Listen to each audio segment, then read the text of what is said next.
ನಾವು ಕರ್ನಾಟಕದ ಜನ ಎಷ್ಟು ಶ್ರೀಮಂತರು ಅನ್ನೋದು ನಿಮ್ಗೇನಾರ ಗೊತ್ತಿದೆಯಾ? ನಮ್ಮೆಲ್ಲರ ಸಂಪಾದನೆ ಎಷ್ಟು, ನಾವು ಎಷ್ಟು ಜನನ ಕೆಲಸಕ್ಕೆ ಇಟ್ಕೊಂಡಿದ್ದೀವಿ ಅಂತ ನಿಮ್ಗೇನಾರ ಅಂದಾಜಿದೆಯಾ? ಇರಲಿಕ್ಕಿಲ್ಲ. ನೀವು ಪ್ರತಿ ವರ್ಷ ಸಂಪಾದನೆ ಮಾಡ್ತಿರೋದು 2 ಲಕ್ಷ ಕೋಟಿಗಿಂತಲೂ ಹೆಚ್ಚು. ನೀವು ಕೆಲಸ ಕೊಟ್ಟಿರೋದು ಸಾವಿರಾರು ಜನಕ್ಕೆ. ಇಲ್ಲಿ ನೋಡಿ, ನಿಮಗೆ ಗೊತ್ತಿದ್ದು ಗೊತ್ತಿಲ್ದಿರೋ ಸತ್ಯ, ನಮ್ಮ ಕರ್ನಾಟಕದ ಬಡ್ಜೆಟ್ ಹತ್ತತ್ರ 2 ಲಕ್ಷ ಕೋಟಿ. ಇದೆಲ್ಲ ನಾವು ಕೊಡ್ತಿರೋ ಡೈರೆಕ್ಟ್ ಆ್ಯಂಡ್ ಇಂಡೈರೆಕ್ಟ್ ಟ್ಯಾಕ್ಸ್, ಅಂದರೆ ತೆರಿಗೆಯಿಂದ ಬರೋದು. ನೀವು ಕೆಲಸ ಕೊಟ್ಟಿರೋದು ಸಾವಿರಾರು ಜನಕ್ಕೆ. ನಿಮ್ಮ ಮನೆ ಮುಂದೆ ಸ್ವಚ್ಛ ಮಾಡೋ ಪೌರ ಕಾರ್ಮಿಕರಿಂದ ಹಿಡಿದು ಕಾರ್ಪೊರೇಟ್ರ್, MLA, ಚೀಫ್ ಮಿನಿಸ್ಟರ್ ಎಲ್ಲರಿಗೂ, ಅಡ್ಮಿನಿಸ್ಟ್ರೇಷನ್, ಗೌರ್ಮೆಂಟ್ ಅಡ್ಮಿನಿಸ್ಟ್ರೇಷನ್ ವರ್ಕ್ ಮಾಡೋ ಪ್ರತಿಯೊಬ್ಬ ಬ್ಯೂರೋಕ್ರಾಟ್ಸು, IAS, KAS, IPS ಎಲ್ರಿಗೂ ಸಂಬಳ ಕೊಡೋದು ನೀವೇ. ನಿಮ್ಮ ಈ ಟ್ಯಾಕ್ಸ್ ಮನಿ ಅಂದರೆ ತೆರಿಗೆ ಹಣ. ಹೌದು,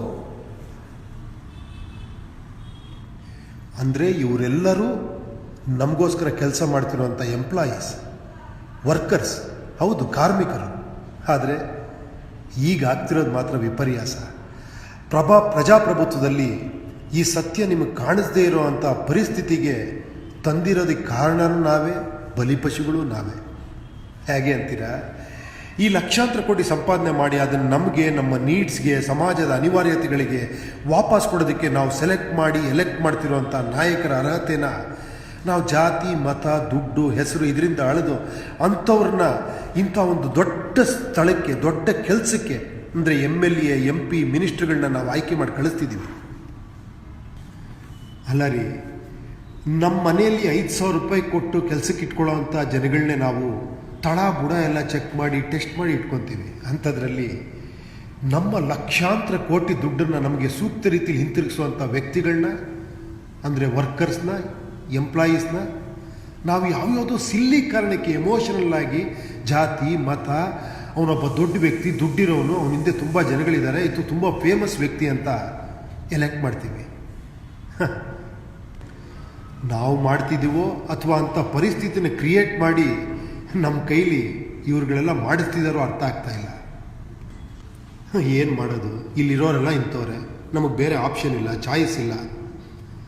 ಇರೋ 3ರಲ್ಲಿ ಇವ್ರು ಸ್ವಲ್ಪ ಬೆಟ್ರು ಅಂದ್ಕೊಂಡು ನಾವು ಎಲೆಕ್ಟ್ ಮಾಡ್ತೀವಿ. ಇದು ನಿಮಗೆ ಮಾತ್ರ ಅಲ್ಲ, ನನಗನ್ಸಿರೋದು ಇದೇನೆ. ಹಾಗಾದರೆ ಇದಕ್ಕೆ ಬೇರೆ ದಾರಿನೇ ಇಲ್ವಾ? ದೊಡ್ಡವರೊಬ್ರು ಹೇಳಿದ್ದಾರೆ, ಆಶಾವಾದಿಯಾಗಿದ್ದರೆ ನನ್ನ ಹತ್ರ 100 ಐಡಿಯಾಗಳು ಕೊಡ್ತೀನಿ ನಾನು, ಬಟ್ ನಿರಾಶಾವಾದಿಗಳಿಗೆ ನನ್ನ ಹತ್ರ ಯಾವ ಐಡಿಯಾನೂ ಇಲ್ಲ ಅಂತ. ಆ ಥರ ಆಶಾವಾದಿಗಳಿಗೆ ನನ್ನ ಹತ್ರ ಒಂದು ಐಡಿಯಾ ಇದೆ, ಕೇಳಿ ನೋಡಿ. ಛೇ, ಇದು ನನ್ನ ಐಡಿಯಾ ಅಲ್ಲ, ಇದು ಸತ್ಯ, ಎಲ್ರಿಗೂ ಗೊತ್ತಿರೋದೆ, ಅದನ್ನು ನಾನು ಹೇಳ್ತಾ ಇದ್ದೀನಿ ಅಷ್ಟೇ, ಕೇಳಿ. ಚಿಕ್ಕ ಮಕ್ಕಳಿಗೆ ಸ್ಕೂಲಿಗೆ ಸೇರಿಸೋದಕ್ಕೆ ಇಂಟರ್ವ್ಯೂ ಅಂತಾರೆ. ಇನ್ನು ಲಕ್ಷಾಂತರ ಕೋಟಿ ದುಡ್ಡನ್ನು ಮ್ಯಾನೇಜ್ ಮಾಡಿ ಇಡೀ ರಾಜ್ಯದ ಪ್ರಾಬ್ಲಮ್ನ ಸಾಲ್ವ್ ಮಾಡುವಂಥ ಒಂದು ದೊಡ್ಡ ಜಾಬ್ಗೆ, ಹುದ್ದೆಗೆ ಒಂದು ಸಣ್ಣ ಟೆಸ್ಟ್ ಇಲ್ವಾ, ಎಕ್ಸಾಮ್ ಇಲ್ವಾ? ಹೌದು, ಇರಲೇಬೇಕಲ್ಲ. ಆ ಎಕ್ಸಾಮ್ ಯಾವ ಥರ? ಗ್ರ್ಯಾಜುಯೇಟಾ, ಮಾಸ್ಟರ್ಸಾ, PhDನ? ಇಲ್ಲ, ಆ ಥರ ಇರಲೇಬೇಕು ಅಂತಿದ್ರೆ ಕಾನ್ಸ್ಟಿಟ್ಯೂಷನ್ ಬರೆದಂಥ ದೊಡ್ಡವರು ಅದ್ರ ಬಗ್ಗೆ ಯೋಚನೆ ಮಾಡ್ತಿದ್ರು.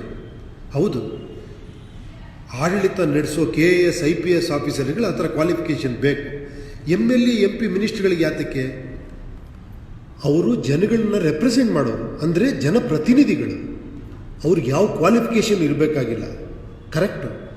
ಆದರೆ ಒಂದು ಕ್ಷೇತ್ರದಲ್ಲಿ ಒಬ್ಬ MLA ಆಗೋ, ಕಾರ್ಪೊರೇಟರ್ ಆಗೋ ನಿಲ್ಲುವಂಥ ಅಭ್ಯರ್ಥಿಗೆ ಆ ಏರಿಯಾದಲ್ಲಿ ಏನೇನು ಸಮಸ್ಯೆಗಳಿದೆ, ಅದಕ್ಕೆ ತಾನು ಏನು ಪರಿಹಾರ ಕೊಡ್ಬೋದು ಅನ್ನೋ ಸಾಮಾನ್ಯ ಕಲ್ಪನೆನಾದ್ರು ಇರಬೇಕಲ್ವ, ಒಂದು ಐಡಿಯಾನಾದ್ರು ಇರಬೇಕಲ್ವ.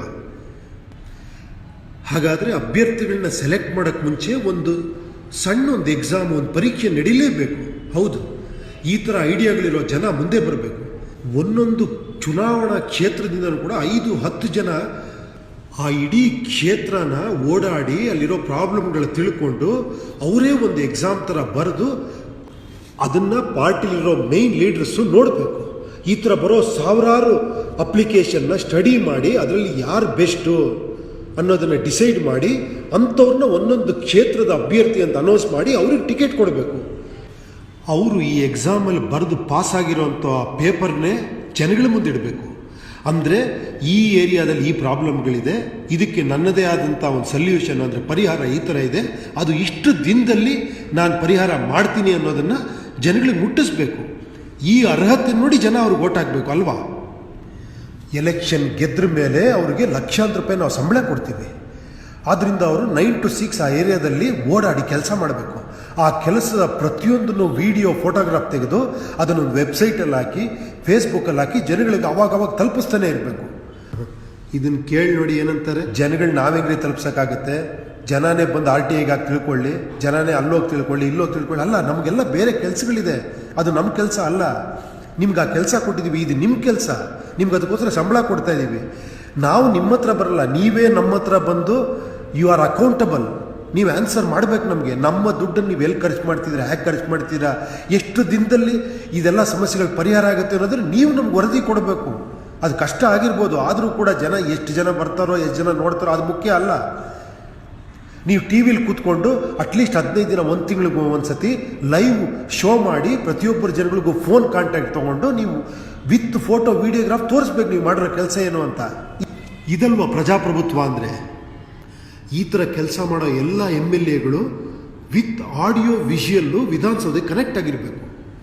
TV ಚಾನಲ್ ಇರುತ್ತಲ್ಲ ಆ ಥರ. ನೀವೇ ಇಮ್ಯಾಜಿನ್ ಮಾಡ್ಕೊಂಡು ನೋಡಿ. ಈಗ ನೋಡ್ತೀರಾ ನೀವು ರಾಜ್ಯಸಭಾ ಲೋಕಸಭಾ ಅಂತ TV ನೋಡ್ತಾ ಇರ್ತೀರಾ.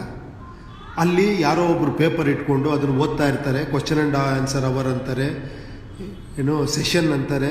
ಅಲ್ಲಿ ಏನೋ ಒಂದು ಹೇಳ್ತಾ ಇರ್ತಾರೆ, ಅಲ್ಲಿ ಯಾರೋ ಕೂಗ್ತಾ ಇರ್ತಾರೆ, ಇನ್ಯಾರೋ ನೀವು ಆಲ್ರೆಡಿ ಕೇಳಿರ್ತೀರ, ಏನೋ ಮೊಬೈಲಲ್ಲಿ ಏನೋ ನೋಡ್ಕೊಂಡು ಕೂತಿರ್ತಾರೆ, ಯಾರಿಗೂ ಇಂಟ್ರೆಸ್ಟ್ ಇಲ್ಲ, ಕೆಲವು ನಿದ್ದೆ ಹೊಡಿತಿರ್ತಾರೆ ಅಂತ. ನಮಗೆ ಬೇಕಾಗಿರೋದು ಒಂದು TV ಚಾನಲ್ ಅವರು ಆಡಿಯೋ ವಿಷುವಲಲ್ಲಿ ಇಡೀ ಕರ್ನಾಟಕ ರಾಜ್ಯಕ್ಕೆ ಕನೆಕ್ಟ್ ಆಗಿರ್ತಾರೆ. ಅವ್ರ ರಿಪೋರ್ಟ್ಗಳು ಎಲ್ಲಂದ್ರಲ್ಲಿ ಯಾವಾಗ ಬೇಕಾದರೂ ಕೂಡ ಕನೆಕ್ಟ್ ಮಾಡಿ, ರೀ ಆ ಹಾಸ್ಪಿಟ್ಲಲ್ಲಿ ಏನಾಗ್ತಿದೆ ರೀ ಈ ಏರಿಯಲ್ಲಿ ಏನಾಗ್ತಿದೆ ಅಂತ ಎಡಿಟ್ರ್ ಕೂತ್ಕೊಂಡು ಕೇಳಿದಾಗ ನಾವೇ ನೋಡಿದ್ದೀವಿ ಅದ್ರ ಬಗ್ಗೆ ರಿಪೋರ್ಟ್ಗಳು ಮಾತಾಡೋದನ್ನು. ಹಾಗಾದರೆ ನಮ್ಮ ವಿಧಾನಸೌಧ ಯಾಕೆ ಹಾಗಾಗಬಾರ್ದು? 225 ಕಾನ್ಸ್ಟಿಟ್ಯೂಯನ್ಸಿ ಕೂಡ ಕ್ಷೇತ್ರಗಳು, ಪ್ರತಿಯೊಂದಕ್ಕೂ ಒಂದೊಂದು ದೊಡ್ಡ LED ಡಿಸ್ಪ್ಲೇಗಳು ವಿಧಾನಸೌಧದಲ್ಲಿ ಇತ್ತು ಅಂದ್ಕೊಳ್ಳಿ. ಅಲ್ಲಿ ಮಿನಿಸ್ಟ್ರುಗಳು ಕೂತಿದ್ರು ಅಂದ್ಕೊಳ್ಳಿ, MLAಗಳು ರಿಪೋರ್ಟ್ಗಳ ಥರ ಕೆಲಸ ಮಾಡ್ತಿದ್ರು ಅಂದ್ಕೊಳ್ಳಿ. ನೀವು ಆ ಮಿನಿಸ್ಟ್ರುಗಳು ಯಾವ ಏರಿಯಾನ ಬೇಕಾದ್ರೆ ಕನೆಕ್ಟ್ ಮಾಡಿ ಅಲ್ಲಿ ಏನು ನಡೀತಿದೆ ಅನ್ನೋದು ಡೈರೆಕ್ಟಾಗಿ ವಿತ್ ವಿಷುಯಲ್ ರಿಪೋರ್ಟ್ ತೊಗೊಬೋದು. ಅದನ್ನು ಡೈರೆಕ್ಟಾಗಿ ಜನ ನೋಡ್ಬೋದು, ಜನನ್ನ ಡೈರೆಕ್ಟಾಗಿ ಲೈವಲ್ಲಿ ಕನೆಕ್ಟ್ ತೊಗೊಂಡು ಡಿಸ್ಕಸ್ ಮಾಡ್ಬೋದು. ಪ್ರತಿಯೊಂದು ಸಮಸ್ಯೆಗೆ ಪರಿಹಾರ ಕಂಡುಹಿಡಿಬೋದು, ಮಾಡ್ಬೋದು, ಎಲ್ಲವನ್ನೂ ಮಾಡ್ಬೋದು. ನಾವು ಎಕ್ಸಾಮ್ ನಡೆಸಿ ಸೆಲೆಕ್ಟ್ ಆದಂಥ MLAಗಳಲ್ಲಿ ಅತ್ಯುತ್ತಮವಾದವರು, ತುಂಬ ಬ್ರಿಲಿಯಂಟ್ಸು, ಇಡೀ ರಾಜ್ಯದ ಅಗ್ರಿಕಲ್ಚರು, ವಾಟ್ರು, ಎಲೆಕ್ಟ್ರಿಸಿಟಿ, ಈ ಥರ ಒಟ್ಟಾರೆಯಾಗಿ ರಾಜ್ಯಕ್ಕೆ ಸಂಬಂಧಪಟ್ಟಂಥ ಕೆಲವು ಪ್ರಾಬ್ಲಮ್ಗಳಿಗೆ ಪರಿಹಾರ ಕೊಡೋವಂಥವ್ರು, ಅದ್ರ ಬಗ್ಗೆ ತಿಳ್ಕೊಂಡಿರೋರು, ಬೇರೆ ಬೇರೆ ದೇಶಗಳಲ್ಲಿ ಆ ಪ್ರಾಬ್ಲಮ್ಗಳಿಗೆ ಏನೇನು ಮಾಡ್ತಾ ಇದ್ದಾರೆ ಅಂಥದ್ದನ್ನು ನಾವು ಯಾವುದನ್ನು ಅಡಾಪ್ಟ್ ಮಾಡ್ಕೊಬೋದು, ಯಾವುದರಿಂದ ಈ ಪ್ರಾಬ್ಲಮ್ಗಳಿಗೆ ಪರಿಹಾರ ಸಿಗುತ್ತೆ ಅಂತ ಗೊತ್ತಿರುವಂಥ ಮೇಧಾವಿಗಳನ್ನ ನಾವು ಮಿನಿಸ್ಟ್ರುಗಳು ಮಾಡಬೇಕು. ಆದರೆ ಇಲ್ಲಿ ರೈತ ಆತ್ಮಹತ್ಯೆ ಮಾಡ್ಕೊತಿದ್ದಾನೆ, ಅವ್ರಿಗೆಲ್ಲ ಪರಿಹಾರ ಕೊಡು. ನೀರಿನ ಪ್ರಾಬ್ಲಮ್ ಇದೆ, ಬರ ಪರಿಹಾರ ಕೊಡು. ಕಾವೇರಿ, ಕಳಸಾ ಬಂಡೂರಿ ಈ ಥರ ಎಲ್ಲ ನದಿಗಳ ಪ್ರಾಬ್ಲಮ್ ಇದೆ, ಅದು ಅಂತಾರಾಜ್ಯ ಪ್ರಾಬ್ಲಮ್ಮು, ಅದಕ್ಕೆ ಪ್ರೈಮ್ ಮಿನಿಸ್ಟರ್ ಬರಬೇಕು, ಅವ್ರು ಪರಿಹಾರ ಕೊಡಬೇಕು, ಕೋರ್ಟಲ್ಲಿದೆ. ಬರೀ ಈ ಥರ ಸಮಸ್ಯೆಗಳು ಹೇಳೋರ ನಮ್ಮ ಲೀಡ್ರಸ್ಸು ಅಲ್ಲ. ಇದಕ್ಕೆಲ್ಲ ಶಾಶ್ವತ ಪರಿಹಾರ ಕೊಡುವಂಥವ್ರು. ನಮಗೆ ಕಾವೇರಿ ಸಮಸ್ಯೆ ಇರ್ಬೋದು ಸತ್ಯ, ಆದರೆ ನೀರಿನ ಸಮಸ್ಯೆ ಯಾವತ್ತೂ ಇರಬಾರ್ದಲ್ವಾ? ಇದೇ ಥರ ನಾವು ಅದಕ್ಕೆ ಗಲಾಟೆ ಮಾಡಿಕೊಂಡು ಒಬ್ರಿಗೊಬ್ರು ಹೊಡ್ಕೊಂಡು ನಾಳೆ ನಮ್ಮ ಮಕ್ಕಳಿಗೆ ಅಲ್ವಾ ತೊಂದರೆ? ಇಷ್ಟೊಂದು ಲಕ್ಷಾಂತರ ಕೋಟಿ ನಮ್ಮ ಬಡ್ಜೆಟ್ ಇರಬೇಕಾದ್ರೆ ಇದಕ್ಕೊಂದು ಶಾಶ್ವತವಾದ ಪರಿಹಾರ ಕಂಡುಹಿಡಿಯೋಕ್ಕೆ ಸಾಧ್ಯನೇ ಇಲ್ವಾ? ಇದಕ್ಕೆ ನಮ್ಗೆ ಅಂಥ ಅಭ್ಯರ್ಥಿಗಳು ಬೇಕು. ಇದೆಲ್ಲ ಸರಿನೇ, ಆ ಥರ ಎಕ್ಸಾಮ್ ಮಾಡ್ತೀವಿ, ಅದಕ್ಕೆ ಅರ್ಹತೆ ಇರೋ ಅಭ್ಯರ್ಥಿಗಳನ್ನ ತೊಗೊತೀವಿ, ಅದನ್ನು ನಿಮ್ಮ ಮುಂದೆ ಇಡ್ತೀವಿ. ಆದರೂ ಅವ್ರು ಯಾರಿಗೂ ಗೊತ್ತಿರಲ್ಲ. ಇವ್ರನ್ನ ನಾವು ಜನಗಳಿಗೆ ತಲುಪಿಸೋದು ಹೇಗೆ? ನಮಗೆ ದುಡ್ಡು ಬೇಕು, ದೊಡ್ಡ ಮಟ್ಟದಲ್ಲಿ ಪ್ರಚಾರ ಮಾಡಬೇಕು, ಇಲ್ಲ ಇವ್ರಿಗೆ ಈ ಜಾತಿ ಆ ಜಾತಿ ಅಂತ ಅದನ್ನು ಸುದ್ದಿ ಮಾಡಬೇಕು, ಇಲ್ಲ ಧರ್ಮದ್ದೇನೋ ಒಂದು ವಿಷಯ ಇಟ್ಕೊಬೇಕು. ಇದೆಲ್ಲ ಮಾಡಿದ್ರೆ ನಾನು ಹೇಳಿದ್ದೆಲ್ಲ ಮಾಡೋಕ್ಕಾಗತ್ತಾ? ಇಲ್ಲ. ದುಡ್ಡು, ಜಾತಿ, ದೊಡ್ಡ ಪ್ರಚಾರ ಇದೆಲ್ಲ ಇಲ್ಲದೆ ನಿಮ್ಮನ್ನು ಮುಟ್ಟಕ್ಕೆ ಹೇಗೆ ಸಾಧ್ಯ? ಇಲ್ಲೇ ನೋಡಿ ಇರೋ ಪ್ರಾಬ್ಲಮ್. ಸಲ್ಯೂಷನ್ನು ಇಲ್ಲೇ ಇದೆ, ಪ್ರಾಬ್ಲಮ್ಮು ಇಲ್ಲೇ ಇದೆ. ನಾವು ದುಡ್ಡಿಲ್ಲದೆ ಎಲೆಕ್ಷನ್ ಗೆಲ್ಲಕ್ಕಾಗಲ್ಲ. ಅದಕ್ಕೇನು ಮಾಡೋದು? ದುಡ್ಡು ಬೇಕು, ಒಂದು ಪಾರ್ಟಿ ಫಂಡ್ ಬೇಕು, ಅದಕ್ಕೆ ಜನ ಬೇಕು. ಎಲ್ಲರ ಹತ್ರ ದುಡ್ಡು ಕಲೆಕ್ಟ್ ಮಾಡ್ತೀವಿ, ಲಕ್ಷಾಂತರ ಕೋಟ್ಯಾಂತರ ರೂಪಾಯಿ ಪಾರ್ಟಿ ಫಂಡಲ್ಲಿ ಇಡ್ತೀವಿ. ಆಗೇನಾಗುತ್ತೆ? ನಮ್ಮ ಜೊತೆ ಒಂದಷ್ಟು ಜನ ದುಡ್ಡು ಹಾಕಿರೋರು ಬರ್ತಾರೆ. ಇಲ್ಲಿಂದನೇ ಸ್ಟಾರ್ಟ್ ಆಗುತ್ತೆ ಕರಪ್ಷನ್ನು. ಆ ದುಡ್ಡು ಹಾಕಿರೋರಿಗೆ ನಾವೇನಾದ್ರು ಒಂದು ಮಾಡಲೇಬೇಕು, ಅವ್ರು ಕೆಲವು ಸ್ಥಾನಗಳು ಕೊಡಲೇಬೇಕು.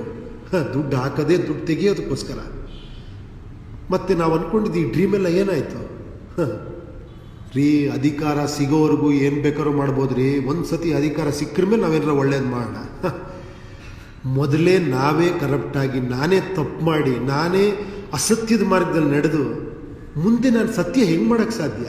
ಇಲ್ಲ, ಮೊದಲನೇ ಹೆಜ್ಜೆನೇ ಸತ್ಯದಿಂದ ನಡಿಬೇಕು, ಸತ್ಯದಿಂದ ಇಡಬೇಕು. ಅದಕ್ಕೆ ಪಾರ್ಟಿ ಫಂಡ್ ಅನ್ನೋ ಕಾನ್ಸೆಪ್ಟೇ ಇಲ್ದಿರೋವಂಥ ದುಡ್ಡು ಅನ್ನೋದು, ನಾನು ₹1 ಹಾಕಲ್ಲ, ₹1 ತೆಗಿಯಲ್ಲ. ನಾವಿಲ್ಲೆಲ್ಲ ಕೆಲಸಗಾರರು. ಇದು ರಾಜಕೀಯ ಅಲ್ಲ, ಪ್ರಜಾಕೀಯ ಅನ್ನೋ ಒಂದು ವ್ಯವಸ್ಥೆ ನಾವು ಮಾಡಲೇಬೇಕಾಗಿದೆ. ನಾನು ದುಡ್ಡು ಹಾಕದೆ ನಿಮ್ಮನ್ನು ತಲುಪಬೇಕು. ಹೇಗೆ ಸಾಧ್ಯ ಇದೆ? ಈಗ TV ಚಾನೆಲ್ಗಳಿದ್ದಾವೆ, ಸೋಷಿಯಲ್ ಮೀಡಿಯಾ ಇದೆ, ಒಬ್ಬೊಬ್ಬರ ಕೈಲಿರೋ ಮೊಬೈಲು ಈಗ ಒಂದೊಂದು ನ್ಯೂಸ್ ಪೇಪರ್ ಆಗಿದೆ. ಪ್ರತಿಯೊಂದು ವಿಷಯನೂ ನೀವು ಮೊಬೈಲಲ್ಲೇ ತಿಳ್ಕೊಬೋದು. ಇದೊಂದು ಪ್ರಯತ್ನ ಅಷ್ಟೇ. ನನ್ನ ಪ್ರಕಾರ ಸತ್ಯ ಅನ್ನೋದು ಮುಟ್ಟುತ್ತೆ. ಒಬ್ಬರಿಂದ ಇನ್ನೊಬ್ಬರಿಗೆ ಮೌತ್ ಪಬ್ಲಿಸಿಟಿ ಅಂತಾರಲ್ಲ, ಆ ಥರ ಒಬ್ಬರು ಇನ್ನೊಬ್ರಿಗೆ ಹೇಳ್ರಿ, ಇನ್ನೊಬ್ರು ಮತ್ತೊಬ್ರಿಗೆ ಹೇಳಿದ್ರೆ ಸಾಕು, ಇದು ಸಕ್ಸಸ್ ಆಗುತ್ತೆ. ದುಡ್ಡು ಹಾಕದೆ ಬಂದವರು ದುಡ್ಡು ತೆಗಿಯಲ್ಲ ಅನ್ನೋದು, ಇಷ್ಟೆಲ್ಲ ಆದಮೇಲೂ ಅವ್ರು ಹಾನೆಸ್ಟಾಗಿ ಕೆಲಸ ಮಾಡ್ತಾರ ಅನ್ನೋದು ನಿಮ್ಗೆ ಹೇಗೆ ಡೌಟ್ ಇದೆಯೋ ನನಗೂ ಹಾಗೇ ಇದೆ. ಇದಕ್ಕೇನು ಪರಿಹಾರ? ಏನಂದರೆ ಯಾರೋ ಒಬ್ಬರಿದ್ದು ರೆಸ್ಪಾನ್ಸಿಬಿಲಿಟಿ ತೊಗೊಳ್ಳೇಬೇಕು. ಅದು ನಾನೇ ತೊಗೊತೀನಿ ಅಂದ್ಕೊಳ್ಳಿ, ನೀವು ನನ್ನನ್ನು ನಂಬಬೇಕು. ನಿಮ್ಮನ್ನ ಹೇಗೆ ನಂಬೋದು ಅಂತ ಕೇಳಿದ್ರೆ ನನ್ನ ಎದೆ ಅಂತೂ ಸೀಳು ತೋರ್ಸೋಕ್ಕಾಗಲ್ಲ. ಅದಕ್ಕೆ ಮೊದಲನೇ ಹೆಜ್ಜೆ ಇಡಬೇಕಾದ್ರೆ ಸತ್ಯವಾಗಿ ಇಟ್ಕೊಳ್ಳೋಣ. ಇದು ಇಂಪಾಸಿಬಲ್ ಟಾಸ್ಕ್ ಆದರೂ ಕೂಡ ಟ್ರೈ ಮಾಡೋಣ ಅಂದ್ಬಿಟ್ಟು ದುಡ್ಡೇ ಇಲ್ದಿರೋ ಅಂಥ ಪಾರ್ಟಿ ಮಾಡೋಣ ಅಂತ ಅಂದ್ಕೊಂಡಿದ್ದೀನಿ. ಇದೊಂದು ಚಾಲೆಂಜಿಂಗ್ ಟಾಸ್ಕೇ. ಯಾಕಂದರೆ ಒಂದು ಕಲ್ಪನೆ ಮಾಡ್ಕೊಳ್ಳಿ, ಎಲ್ಲರ ಅಬ್ಬರ ಪ್ರಚಾರದ ಮುಂದೆ ಇಲ್ಲೊಬ್ಬರು ಯಾರ್ದು ಪ್ರಚಾರನೇ ಇರಲ್ಲ. ಬರೀ ನಿಮಗೆ ಸೋಷಿಯಲ್ ಮೀಡಿಯಾ ಇರ್ಬೋದು, ಅಥವಾ ಕೆಲವು TV ಚಾನಲ್ ಒಂದೆರಡು ಇಂಟರ್ವ್ಯೂ ಬರ್ಬೋದು. ಯಾಕಂದರೆ ದೊಡ್ಡ ದೊಡ್ಡ ಬ್ಯಾನರ್ಗಳಿರಲ್ಲ, ಪೋಸ್ಟ್ಗಳಿರಲ್ಲ, ದೊಡ್ಡ ಸಭೆ ಸಮಾರಂಭಗಳಿರಲ್ಲ. ಜನರ ದಂಡನ್ನೇ ಕಟ್ಕೊಂಡು ಅಲ್ಲಲ್ಲಿ ಟ್ರಾಫಿಕ್ ಜಾಮ್ ಮಾಡ್ಕೊಂಡು ದೊಡ್ಡ ದೊಡ್ಡ ಪ್ರೊಸೆಷನ್ಗಳು ಮಾಡ್ತಾಯಿಲ್ಲ. ಅವ್ರು ಆ ಜಾತಿ, ಇವ್ರು ಈ ಧರ್ಮ, ಅವ್ರು ಆ ಥರ ಕೆಲಸ ಮಾಡಿಲ್ಲ, ಈ ಥರ ಕೆಲಸ ಮಾಡಿಲ್ಲ ಅನ್ನೋದು ಯಾವುದೂ ಇರಲ್ಲ ಇಲ್ಲಿ. ಹಾಗಾದರೆ ನಿಮ್ಮನ್ನು ಹೆಂಗೆ ತಲುಪೋದು ನಾವು? ಸತ್ಯ, ಟ್ರೂತ್, ಸತ್ಯಮೇವ ಜಯತೆ ಅನ್ನೋ ಒಂದೇ ಒಂದು ನಂಬಿಕೆಯಲ್ಲಿ ಹೆಜ್ಜೆ ಇಡ್ತಾ ಇದ್ದೀವಿ. ಗೆಲ್ಲೇಬೇಕು ಅನ್ನೋ ಅಹಂಕಾರ, ಸೋತೋಗ್ತೀವಿ ಅನ್ನೋ ಭಯ ಎರಡಿದ್ರೂ ಕೂಡ ಈ ಹೆಜ್ಜೆ ಇಡೋಕ್ಕೆ ಸಾಧ್ಯನೇ ಇಲ್ಲ. ನಾನು ಕರಪ್ಟ್ ಆಗಲೇಬೇಕು. ಭಗವದ್ಗೀತೆಯಲ್ಲಿ ಹೇಳಿದಾರಲ್ಲ, ಕರ್ಮಣ್ಯೇ ವಾದಿಕಾರಸ್ತೆ ಮಾಫಲೇಶು ಕದಾಚನ. ನಿನ್ನ ಕೆಲಸ ನೀನು ಮಾಡು, ಫಲಾಫಲ ನನಗೆ ಬಿಡು ಅಂತ. ಇಲ್ಲಿ ನಾನು ಅಂದ್ಕೊಂಡಿರೋದೇನೆಂದರೆ, ಇದು ನನ್ನದೊಂದು ಪ್ರಯತ್ನ ಅಷ್ಟೇ. ನಾನು ನಿಮ್ಮವನಾಗಿ, ನಾನೊಬ್ಬ ಪ್ರಜೆಯಾಗಿ ನನಗನ್ಸಿದ್ದು ನಾನು ಹೇಳ್ತಾ ಇದ್ದೀನಿ. ಇದರಲ್ಲೂ ಕೆಲವು ತಪ್ಪು ಒಪ್ಪುಗಳಿರ್ಬೋದು. ಅದಕ್ಕೆ ನೀವೆಲ್ಲ ನನ್ನ ಜೊತೆ ಕೈ ಜೋಡಿಸಿದ್ರೆ ನಾವೆಲ್ಲ ಚರ್ಚೆ ಮಾಡಿ ಮುಂದುವರಿಬೋದು. ಹಾಗನ್ ಕೂಡಲೇ ನೀವು 500,000 ಜನ ಬಂದು ನನ್ನ ಮನೆ ಮುಂದೆ ನಿಂತ್ಕೊಳ್ಳೋದು ಬೇಕಾಗಿಲ್ಲ. ನನಗೆ ಬೇಕಾಗಿರೋದು ನಿಮ್ಮ ಹಾನೆಸ್ಟ್ ಆನ್ಸರ್ ಪೇಪರ್.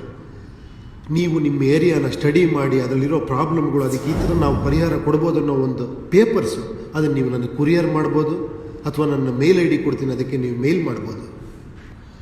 ಇನ್ನೊಂದು ವಿಷಯ, ಇದು ನಾನೇ ಮಾಡಬೇಕು ಅಂತನೇನಿಲ್ಲ, ಯಾರು ಬೇಕಾದ್ರೂ ಇದನ್ನು ಮಾಡ್ಬೋದು. ಈಗಿನ ರಾಜಕೀಯ ವ್ಯವಸ್ಥೆಗಳು ಕೂಡ ಪ್ರಜಾಕೀಯ ವ್ಯವಸ್ಥೆಯಲ್ಲಿ ಇದನ್ನು ಮಾಡ್ಬೋದು. ಇದೊಂದು ಮೆಸೇಜ್ ಅಷ್ಟೇ. ನಾನು ಒಬ್ಬ ಪ್ರಜೆಯಾಗಿ, ಈ ದೇಶದ ಪ್ರಜೆಯಾಗಿ ನನ್ನ ಕಳಕಳಿಯ ಪ್ರಾರ್ಥನೆ ಇದಷ್ಟೇ. ನೀವು ಯಾರಾದರೂ ಮಾಡಿ, ಇಲ್ಲ ನಾನಂತೂ ಮಾಡೇ ಮಾಡ್ತೀನಿ. ನನ್ನ ಜೊತೆ ನೀವು ಬಂದೇ ಬರ್ತಿರೋ ನಂಬಿಕೆಯಿಂದ ಈ ಮೆಸೇಜ್ ನಿಮ್ಗೆ ತಲುಪಿಸ್ತಾ ಇದ್ದೀನಿ. Thank you. ನಿಮ್ಮ ಉಪ್ಪಿ.